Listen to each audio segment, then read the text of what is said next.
Okay, it's around 11:15 and we're going to go ahead and begin the session. Thank you everyone for joining us. Welcome to the third session of the PPCL ECHO program. My name is Jody West and I'll be the coordinator for today's ECHO session. I want to go over a few housekeeping items before we begin. Please make sure to enter your name, title, organization, and email address in the chat box for attendance.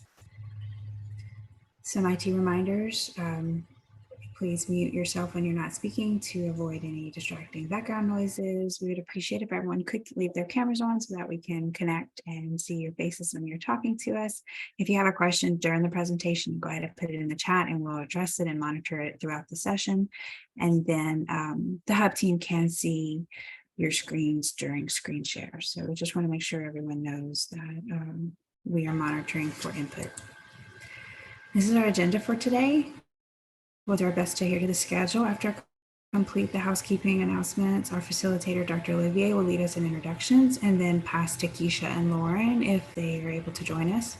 If not, we have their case presentation already in the slide so we can review it and then send recommendations following clarifying questions from the participants in the Hub team. Again, we'll start with the participants and then hearing additional recommendations from the Hub team after the case presentation, and we will then briefly summarize the recommendations before moving into the didactic presentation from Lisa Spence, focusing on ADHD treatment and diagnosis.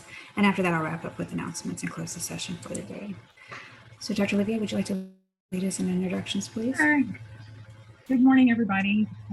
I see some familiar faces out there, but I'm Dr. Olivier. I'm a child and adolescent psychiatrist. I'm the facilitator helping us follow the schedule and stay on time.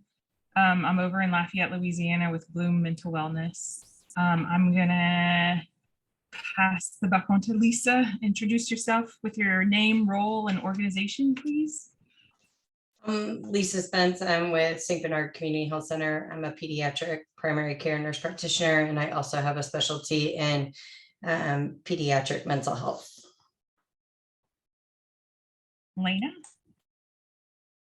Good morning, everyone. My name is Lena Riggett. I'm an LCSW and also the mental health consultant for the provider-to-provider consultation line.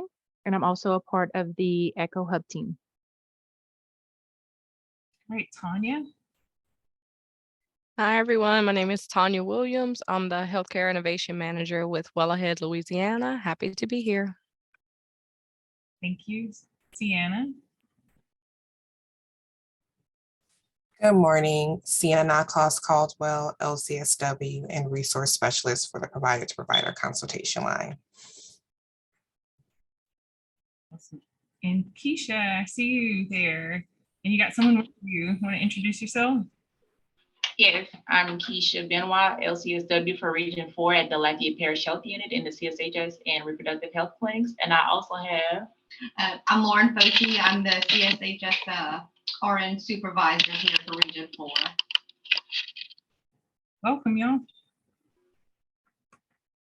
All right. Oh, and Jody, I don't know if we need to reintroduce you. I'm Jody West. I'm the coordinator of the PPCL Tele-ECHO series. I'm a social worker and the program manager for the provider-to-provider consultation line. Great. Thank you, everyone, again for joining. All right, we will move on to the didactic presentation. Lisa Spence is going to present today on ADHD treatment.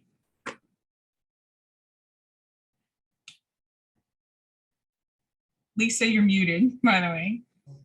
I'm sorry. So I'm going to be presenting on ADHD and just diagnosing and initial treatment. You can go to the next slide. Of course, how many of your parents come in and say, my child has ADHD? I know it, they need to be treated.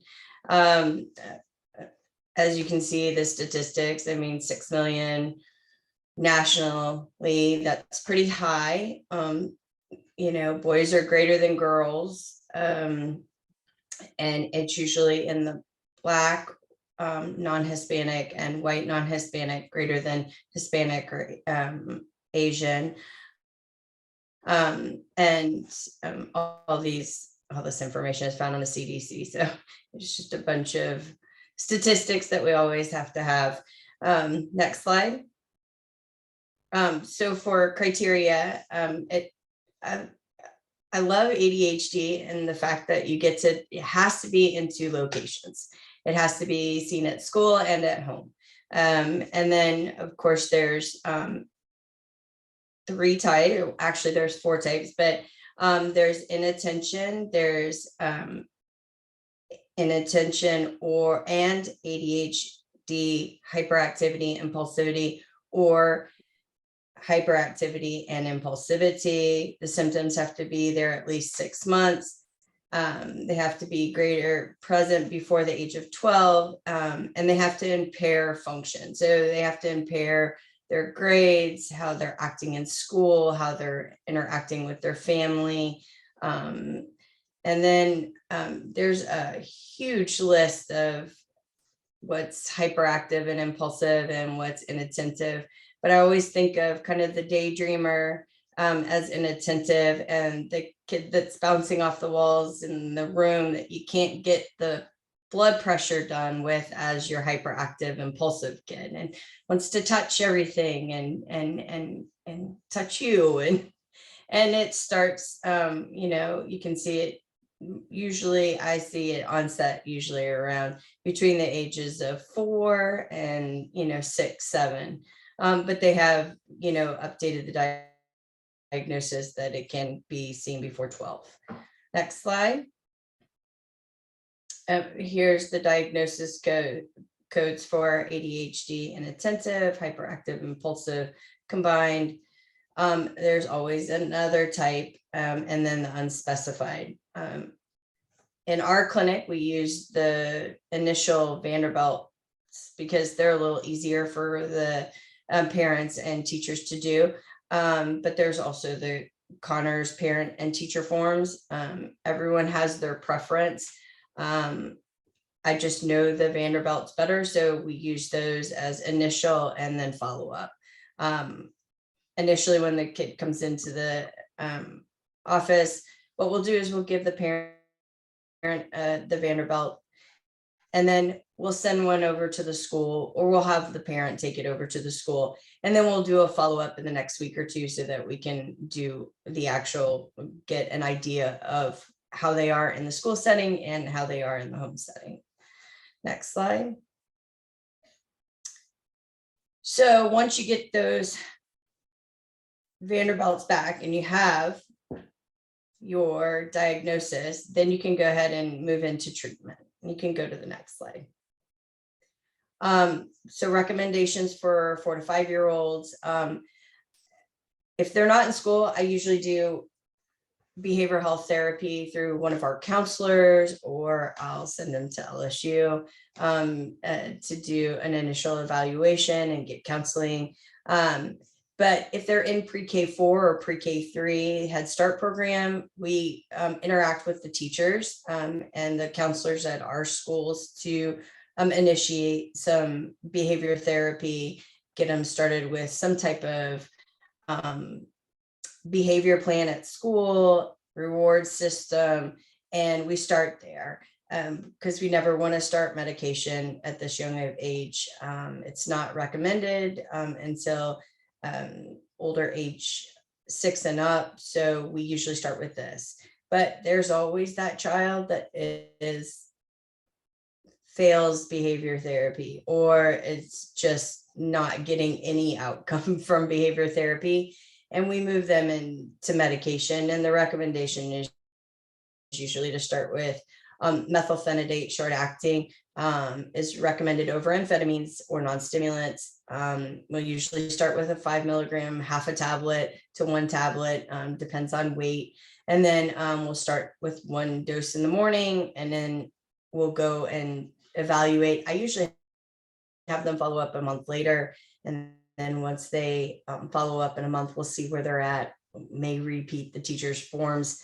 I'm not usually as aggressive on repeating those teacher forms if the parents are compliant with coming in and staying with the program.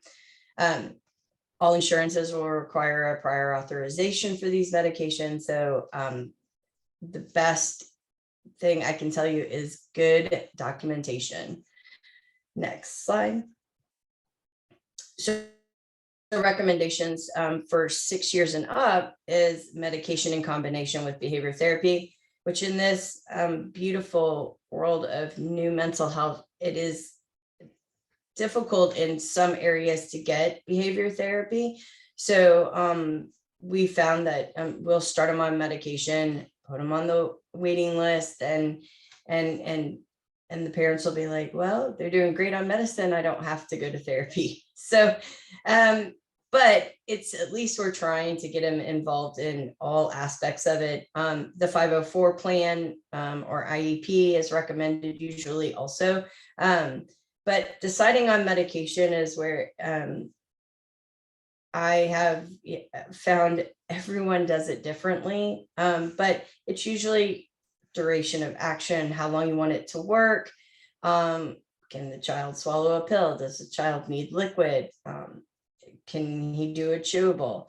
And then are there comorbidities like anxiety or depression that comes into play?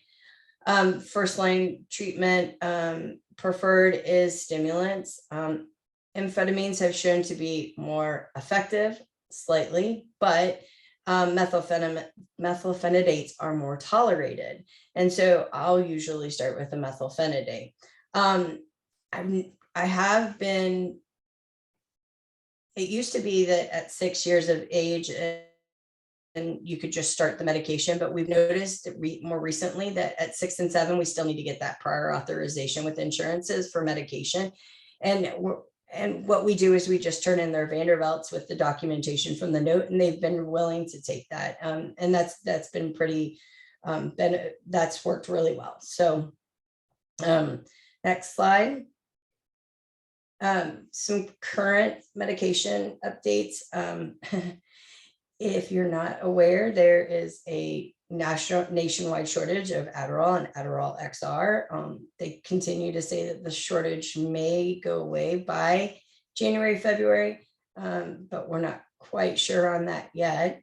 The Adderall shortage is now causing shortages in other medications. So now we're having to learn our new meds that are out there. And so this is a list of the methylphenidate long-acting, amphetamine long-acting, amphetamine short-acting that are available. I did not know that there was a methylphenidate short-acting newer meds, but I did find out that there is a methylphenidate liquid form that I did not know about until recently. So, and these are the newer meds that are available, and they seem to be more readily available. Of course, if you have a Medicaid patient, they may require a prior authorization for these meds. And we've seen multiple new medications go through and just telling them that the nationwide shortage. And then for private insurances, there's usually always able to find coupons on the websites. So that's helpful. You may also want to try and non-stimulant. I've not had good success with non-stimulants. The Quillabri has been kind of the only one that I've seen that has had some positive outcomes, but that's after the child's failed on stimulants, a couple of stimulants, and we've just kind of got, and they've had some anxiety associated also. So next slide. These are access to the Vanderbilt and Connor forms for initial and follow-up for the Vanderbilts, and then the initial Connors forms. I didn't see follow-up forms. I don't know if Dr. Olivier, you might have those, but if you do, that'd be great. And then I think that's it. Next slide. I think it's the medicine list. Yeah. So I did put this in. It's really difficult to see, but this is just all the different methylphenidates that are out there. I mean, there's so many. And so I usually just start with short acting first, just because, and then I'll start, unless they're 8 and they're really having difficulties, and then I'll start with a long acting. And then the next slide would be are amphetamine based, and which it didn't do as well coming across, but I do have those slides if you'd like them. And, you know, everyone is different, each child is different. And so you feel like it's kind of like a blood pressure medicine. You have to try and fail. And so I reevaluate every 2 weeks just because that's my comfort level. I know some and my patient's comfort level with getting back in for appointments and missing school. So I'll do every 2 weeks. I know that there are doctors that'll do every week and they'll bump them up every week. I just do every 2 weeks to every month because that's what our availability is for management and primary care. So, and I think that's it. Any questions?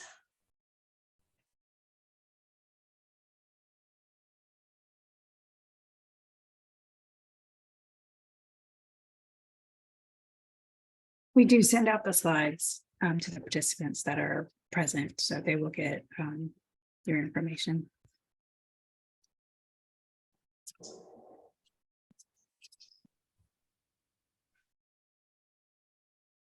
Thank you, Lisa, for presenting. Are there any questions from any other participants about dosage or screening or criteria for the diagnosis?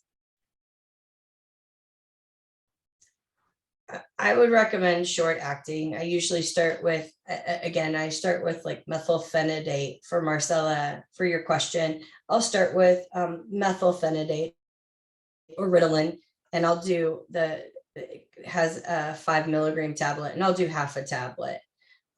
That's just where I start, just because I've had better outcome with it and then less side effects.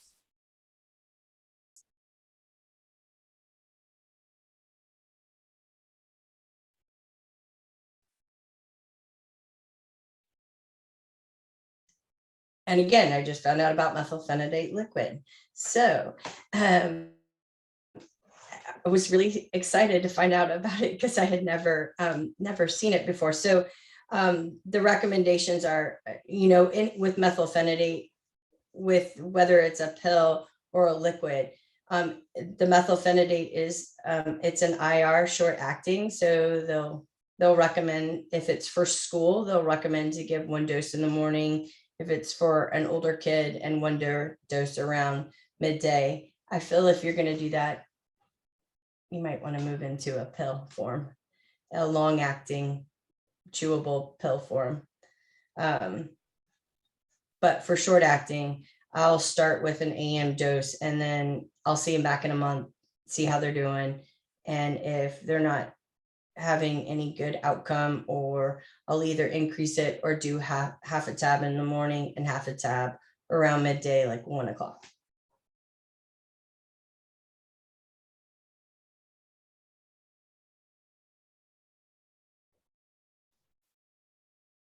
Any other questions?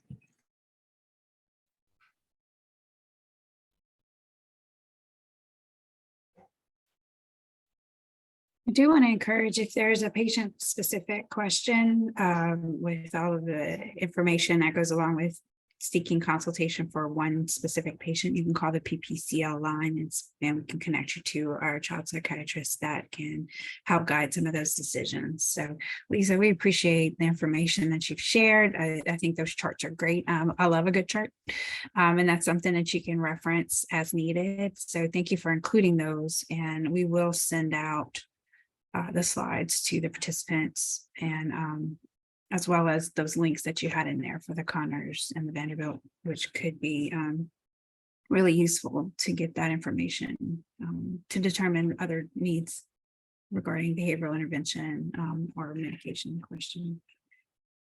Any other questions from any of the attendees? I have one comment. Just when you're referring for behavior therapy for ADHD, prep the parents.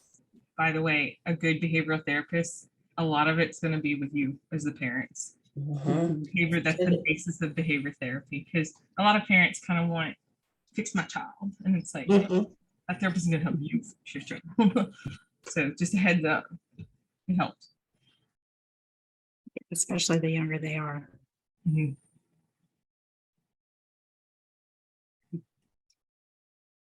Okay, well, if there's no additional questions, we'll wrap up and let everyone know, make sure that you enter your name in the chat. That way we can send the survey to you. And I think Lena may drop the survey for CME and CEU credits. You have 48 hours following this to do it, so please don't sit on it. If you do, we can't do anything about opening back up. This is an ECHO rule. So if you would like continuing education units or CMEs for today's session, do that, complete that survey within 48 hours and we send it to you. You can either click on it now or we'll send it in an email. Our next session is going to be on January 10th of 2023. We are going to have Dr. Daniel Waldman presenting on crisis response and management. If you have any questions specific to that topic or just want to find out more about PPCL, there's your email address, ppcl@la.gov. We do have one opening for one more case presentation in March. All the other slots are filled. So if you haven't presented a case yet and you would like to present, we have March available. So you can just let me know. You can email at ppcl@la.gov, or when you registered, you received a link to sign up for the case presentation. So we just want to thank everyone for attending. Want to thank Keisha and Lauren for presenting and Lisa for presenting as well, and for everyone for their discussion and questions and recommendations that you offered. We appreciate your time and we look forward to seeing everyone in January. The team will stay on for a few more minutes if you have any questions, but if not, happy holidays to everybody and thanks for joining us today.